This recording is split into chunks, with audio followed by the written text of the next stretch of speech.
এবারে দেখব যে এই সুতো যেটা দেখছেন আপনারা নীল রঙের যে সিল্কের সুতোটা রাখা আছে, এইটাকে নেভি ব্লু সুতোটা, এইটা এই চরকার মাধ্যমে, এটাতে কোনো আবার বলি কোনো পাওয়ার লুম নেই, চরকার মাধ্যমে কিভাবে সুতোটাকে বানানো হচ্ছে ঠিক সেই গান্ধীজি যেরকম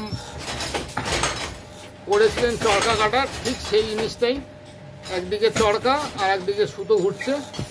আমি মৌসুম নবীটা আমি ক্লোজ আপ দেখাচ্ছি। এই সুতোটা এখান থেকে বেরিয়ে এই চরকার মাধ্যমে ঘুরে এই গুটিটার মধ্যে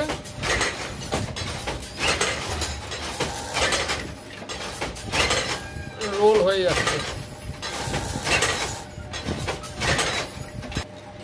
একদম সেই স্বাধীনতা আমলে যেরকমভাবে হ্যান্ডলুম চলতো, আজও সেই প্রক্রিয়াতেই এই শাড়ি বানানো হয়।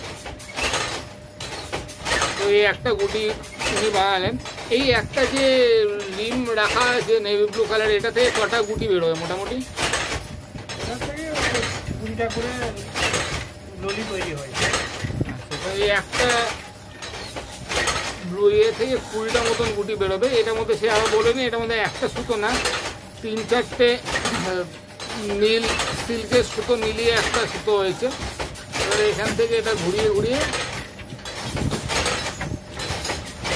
সুতোটাকে বানানো হচ্ছে। এরকমভাবে প্রত্যেকটা বানিয়ে সেটাকে ববিনের মধ্যে দিয়ে পাস করিয়ে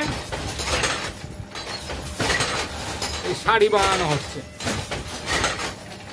প্রচণ্ড খাটনি কর কাজ। একটা শাড়ি বানাতে 2-3 জন লোক অ্যাক্টিভলি পার্টিসিপেট করেন এবং একটা শাড়ি পুরোপুরি বুনতে 3 থেকে 4 দিন সময় লাগে কি 5 দিন সময় লাগে, যেরকম ডিজাইন হবে।